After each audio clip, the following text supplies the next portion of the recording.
Vamos a ver el tema de ansiedad y primero preguntaros si conocéis gente que toma ansiolíticos.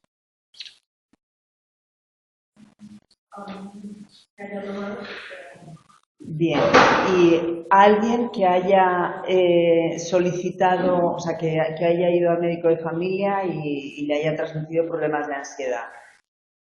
¿Qué respuesta hay?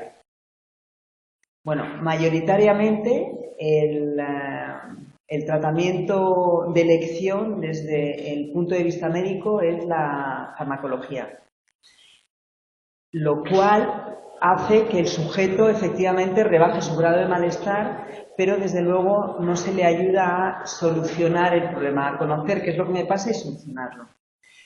Parece que solamente un 10% de la población que tiene problemas de ansiedad recurre para solicitar ayuda. Entonces, es un trastorno con una incidencia muy alta, quizá por el ritmo de vida que llevamos y porque no nos han enseñado a conocernos y a gestionar nuestras responsabilidades y obligaciones en función a lo que podemos dar y a lo que no. Y es una patología con muchísima incidencia.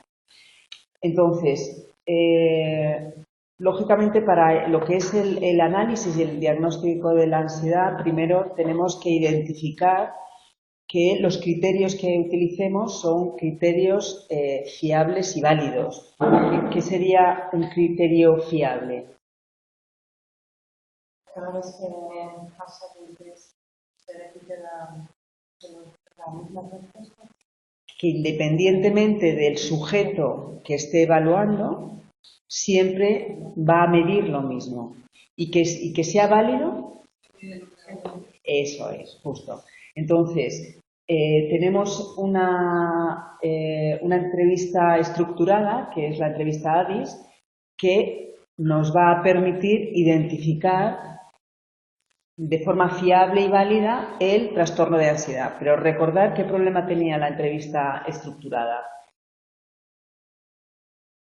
Que el sujeto no le permitimos generar una buena alianza, porque lo único que hago es leer y me contesta, y además no puedo cambiar el orden de las frases. Si a lo mejor en un momento dado se nota que necesita contar algo, no puedo darle paso a eso, tengo que preguntarle lo que la entrevista me pide.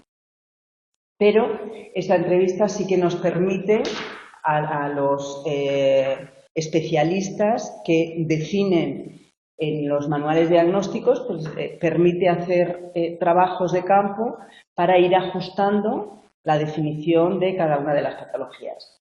Entonces, desde los datos que nos aportan esta entrevista y con un alto coeficiente de fiabilidad, vemos que la fobia social, la agorafobia con pánico y el trastorno obsesivo-compulsivo serán los que miden mejor el concepto.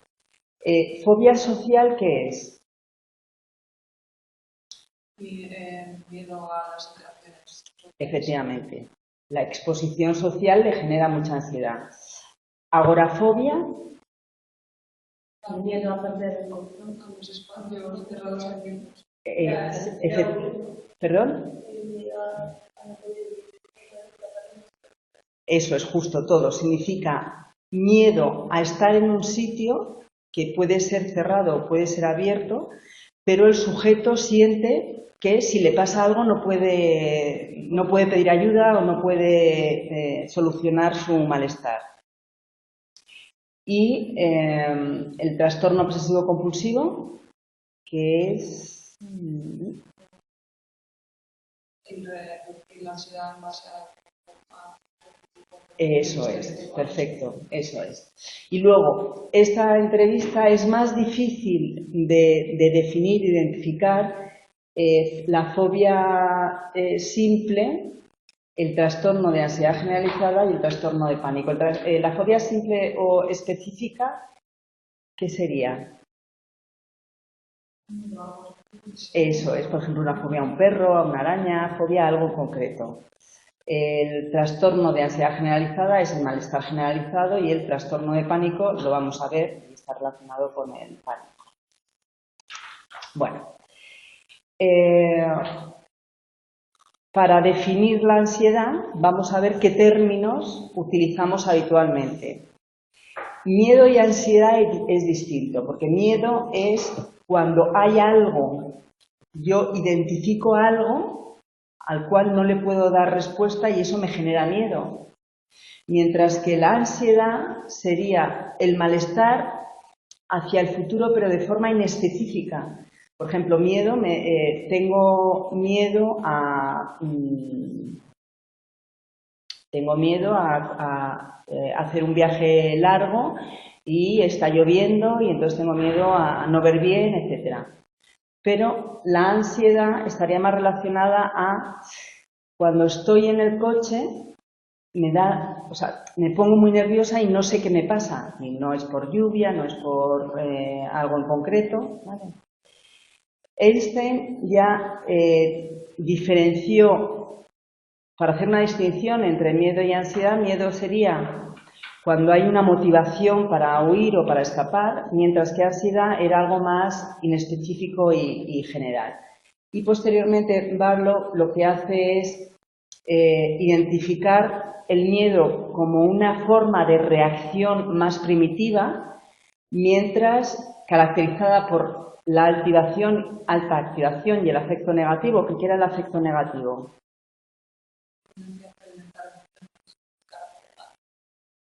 Bueno, afecto negativo es efectivamente emociones negativas, pero es de rabia, de culpa, de miedo. Y mientras que para Barlow la ansiedad iba a ser como una combinación más difusa y difícil de definir.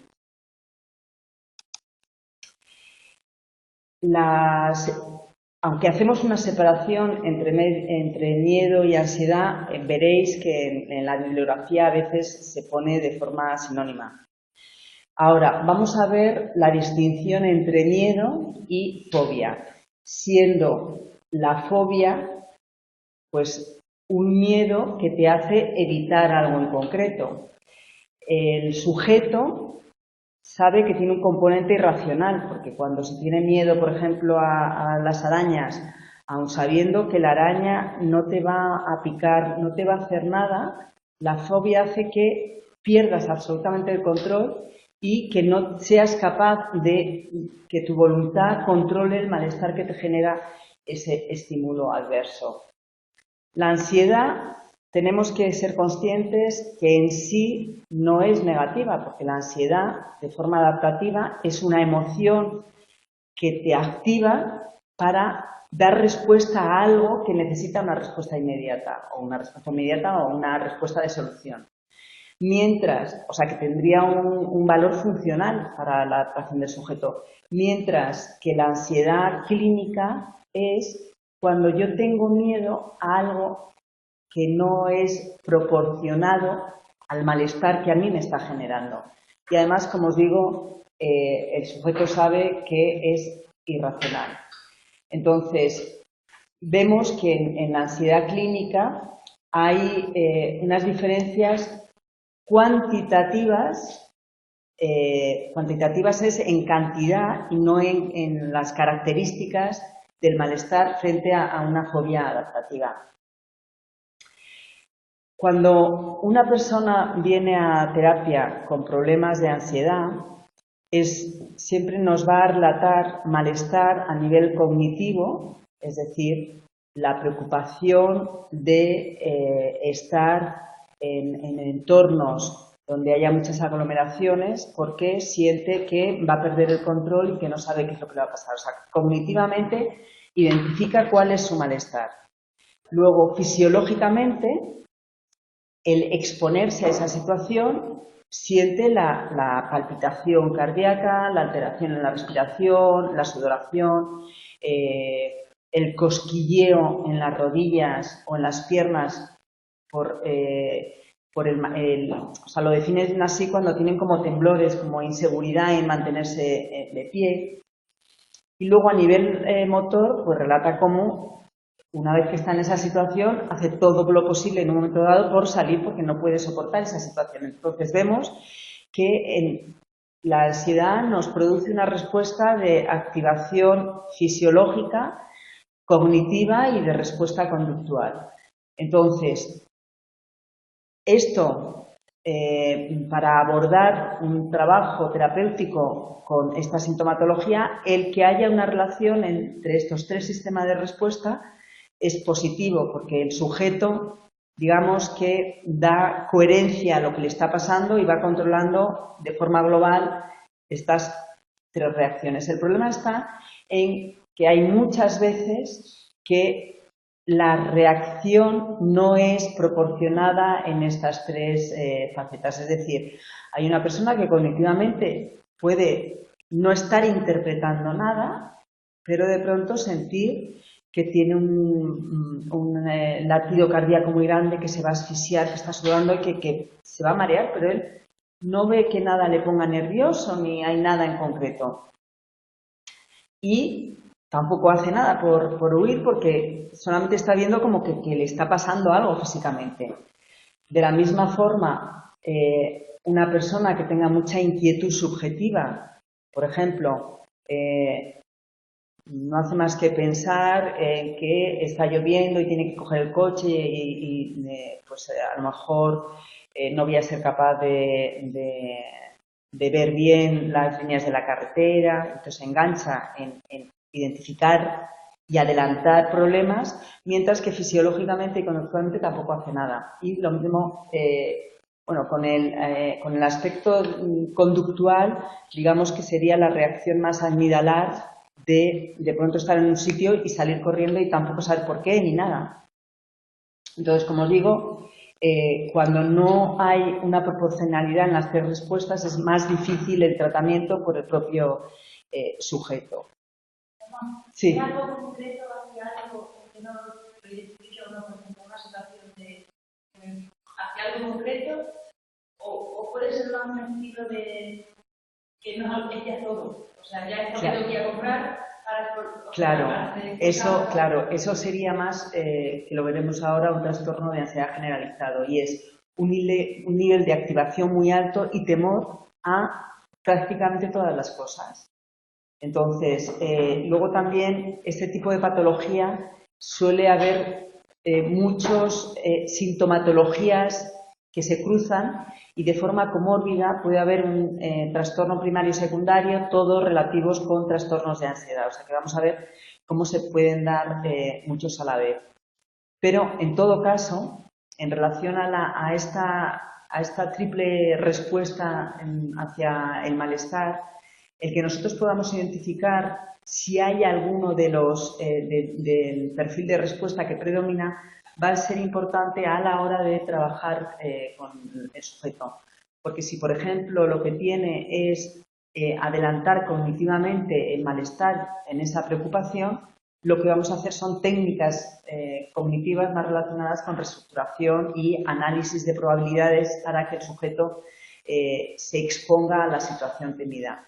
Mientras que si lo que tiene es la alteración fisiológica, pues vamos a utilizar técnicas de relajación para que cuando empiece a notar esa palpitación baje su ansiedad y paralelamente analizar en qué situación contextual está para que le esté favoreciendo a tener este malestar.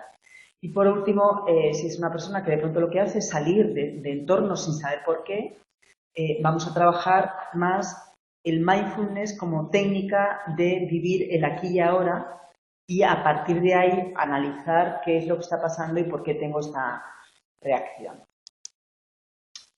En algunos casos hemos estado hablando de neurosis relacionándolo con la ansiedad.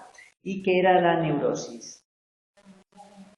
Eso es, justo. Es la labilidad emocional, que lo mismo puedo estar ante una misma situación de forma tranquila y tal, o muy irascible y excitada. Pero Freud utilizó la palabra neurosis para relacionarla específicamente con síntomas de malestar emocional y concretamente con situaciones fóbicas, neurosis fóbica o neurosis obsesiva compulsiva e histérica. La primera sería relacionada con algo que observo y que me genera malestar, como por ejemplo ver una araña si me dan miedo las arañas, o en segundo caso sería una neurosis inferida, porque yo la obsesión-compulsión, desde la teoría de Freud, la obsesión-compulsión y la histeria, yo lo que hago es canalizar el malestar que me ha generado una situación en esta conducta. Entonces serían procesos de defensa contra la ansiedad. Desde el análisis de Freud, la neurosis y la psicosis serían dos polos en una misma dimensión. Pero Einstein ya nos enseñó que no.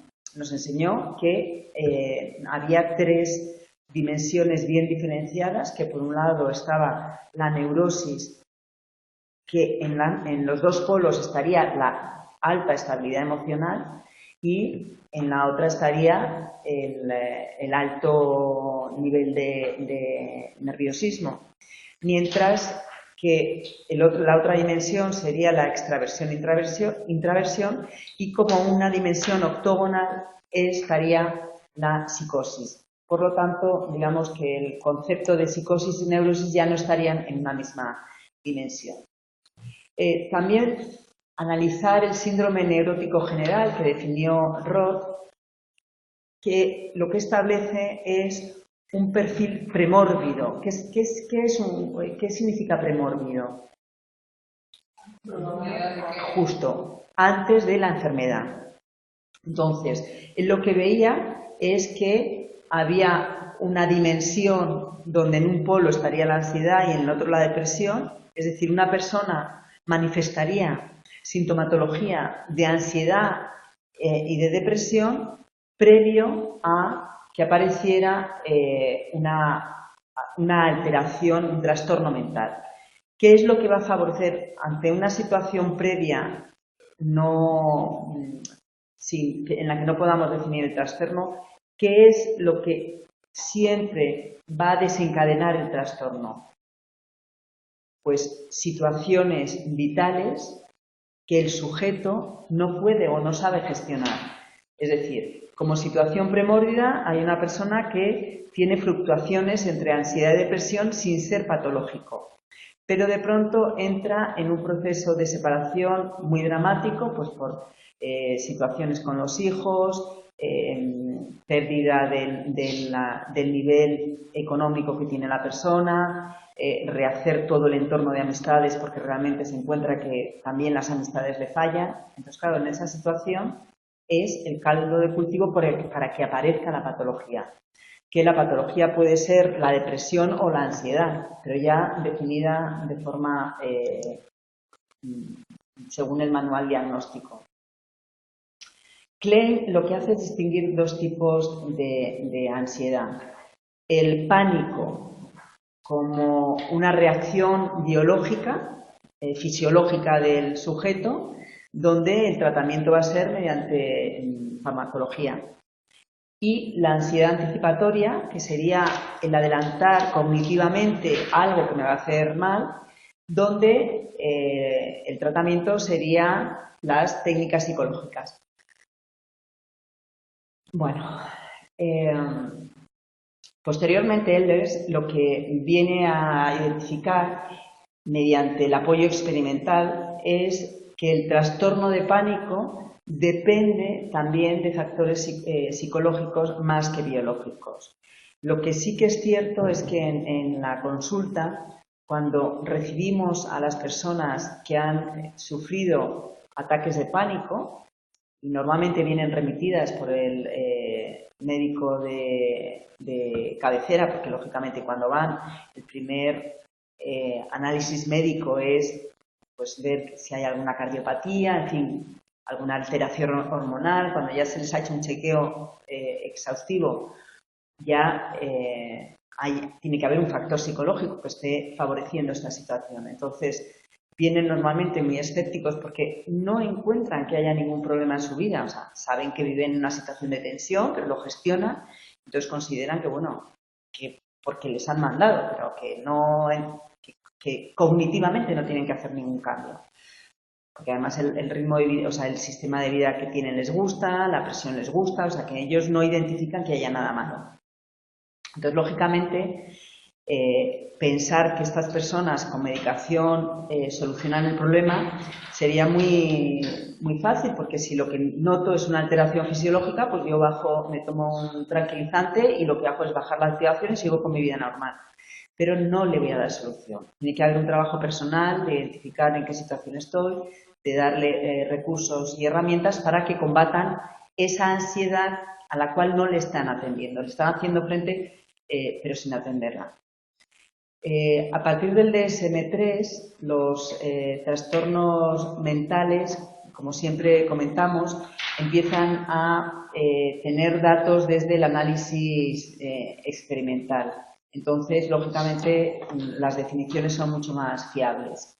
En el cuadro que tenéis, en la clasificación que tenéis en el manual, vemos cómo en la diferenciación entre el DSM-3, que a partir de ahí ya empieza a haber una definición más específica y más clara, es decir, ya no nos vale la definición de Freud, donde ponía en una misma dimensión la ansiedad y la psicosis, y entonces vemos como el DSM-4, cuando definen el trastorno de pánico con o sin agorafobia, ya en el DSM-5 van a estar separados. Ya no tiene por qué no tenemos por qué relacionar el trastorno de pánico con la agorafobia. El trastorno de pánico, que viene a ser los ataques de pánico repetidos, son las sensaciones físicas de que voy a tener una parada cardíaca, porque es la alta activación cardíaca, la respiración que no la puedo contener,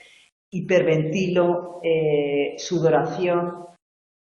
Entonces, esta sintomatología no tiene por qué estar relacionada con la agorafobia, que es estoy en un sitio donde no tengo la sensación de que me puedan ayudar, da igual que esté abierto o cerrado, estoy lejos de mi entorno de protección y efectivamente pues puedo notar noto la alteración cardíaca, la sudoración, en fin.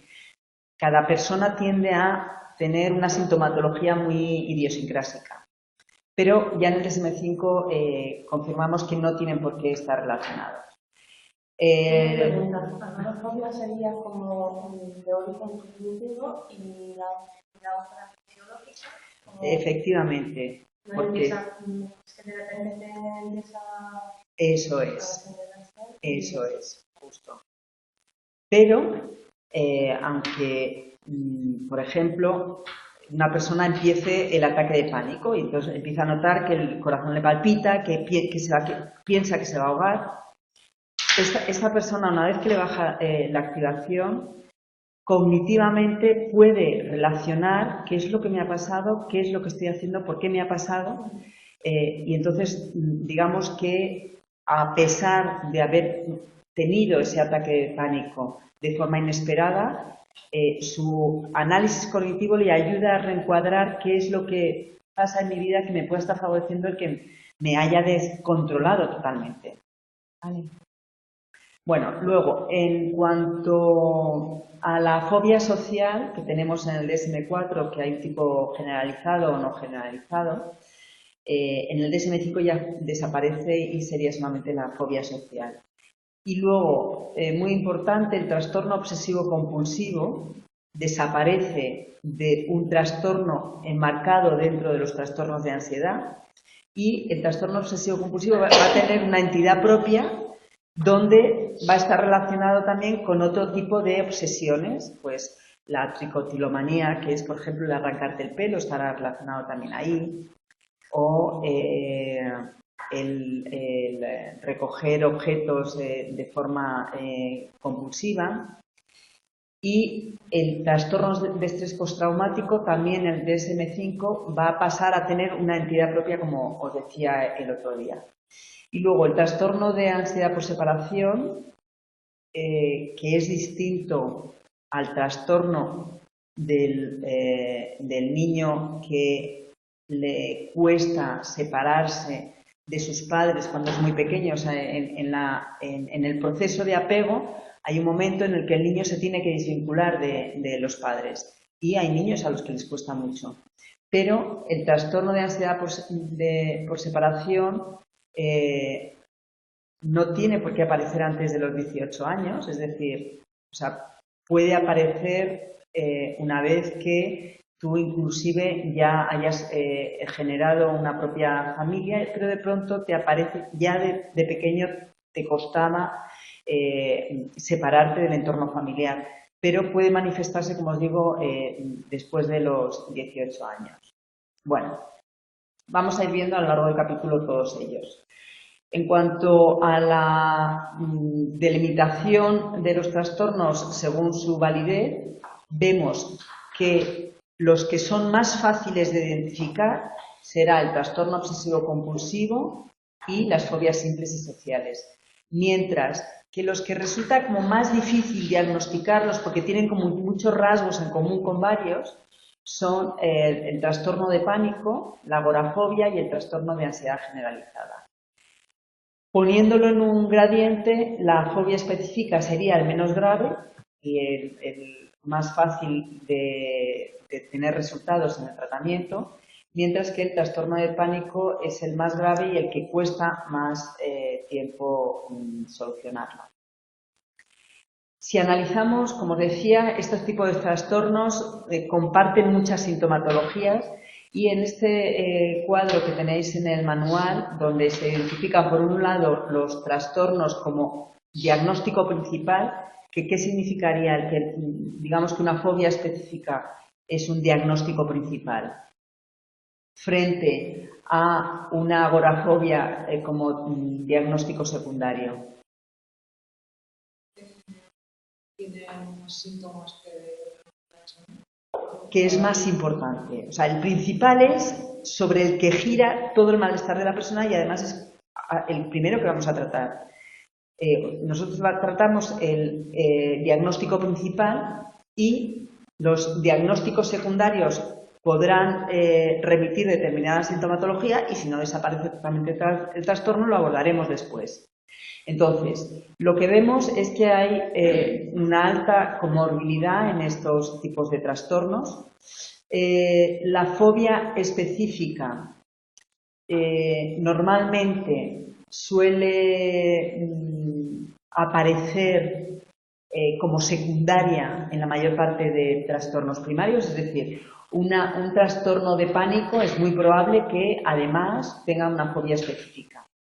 Mientras que cuando la fobia específica es un diagnóstico principal, no comparte casi ningún síntoma, o sea, es difícil que tenga otro tipo de diagnóstico secundario, ¿vale?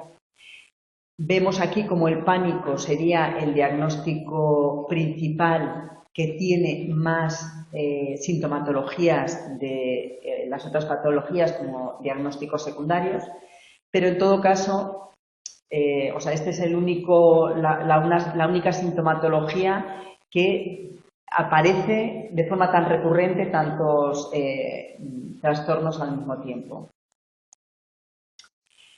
La comorbilidad, pues del 30 al 80% de personas con ansiedad padecen algún otro trastorno de ansiedad. Hay una elevada concurrencia de agorafobia y fobia específica y alta comorbilidad en depresión, de la depresión con la ansiedad.